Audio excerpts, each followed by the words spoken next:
ஆந்திர மாநிலம் தர்மவரம் நகரில் பாகிஸ்தான் பயங்கரவாத அமைப்புடன் தொடர்பில் இருந்ததாக ஹோட்டல் சமையல் மாஸ்டரை தேசிய புலனாய்வு அமைப்பினர் கைது செய்தனர். சமையல் மாஸ்டர் நூர் முகமது குறித்து கிடைத்த தகவலின் அடிப்படையில் அவருடைய நடவடிக்கையை தேசிய புலனாய்வு அமைப்பினர் கண்காணித்து வந்தனர்.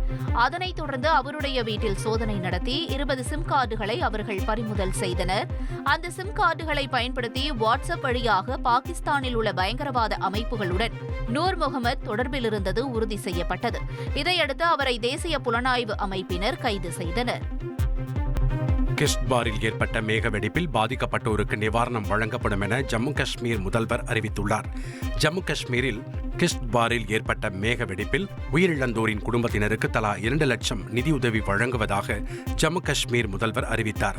கிஷ்த்வார் மாவட்டத்தில் சசோட்டி கிராமத்தில் ஏற்பட்ட மேக வெடிப்பின் காரணமாக 60க்கும் மேற்பட்டோர் உயிரிழந்தனர்.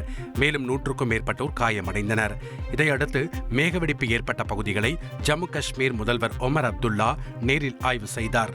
அதன் பிறகு பலத்த காயமடைந்தவர்களுக்கு 1 லட்சமும் சிறிய காயமடைந்தவர்களுக்கு 50,000 நிவாரணமாக வழங்கப்படும் என்று அறிவித்தார். மேலும் முழுமையாக சேதமடைந்த கட்டமைப்புகளுக்கு 1 லட்சமும் கடுமையாக சேதமடைந்த கட்டமைப்புகளுக்கு 50,000 மற்றும் பகுதியளவு சேதமடைந்த கட்டமைப்புகளுக்கு 25,000 வழங்கப்படும் எனவும் தெரிவித்தார். முன்னாள் பிரதமர் வாஜ்பாய் நினைவு தினத்தை ஒட்டி டெல்லியில் உள்ள அவரது நினைவிடத்தில் தலைவர்கள் அஞ்சலி செலுத்தினர். குடியரசுத் தலைவர் திரௌபதி முர்மு, பிரதமர் மோடி உள்ளிட்டோர் மலர் தூவி மரியாதை செய்தனர். மக்களவைத் தலைவர் ஓம் பிர்லா, மத்திய அமைச்சர்கள் ராஜ்நாத் சிங், JP நட்டா உள்ளிட்டோர் இந்த நிகழ்ச்சியில் கலந்து கொண்டனர். இதைத் தொடர்ந்து சிறிது நேரம் வாஜ்பாய் நினைவிடத்தில் குடியரசுத் தலைவர், பிரதமர் மோடி, மத்திய அமைச்சர்கள் அமர்ந்திருந்தனர். ட்ரெண்ட ஃப்ரெண்ட் ஆக்கிக்கோங்க. தந்தி டிவியின் சப்ஸ்கிரைபர்ஸ் அண்ட் ஃபாலோவர்ஸ் குடும்பத்துல நீங்களும் இணையுங்க.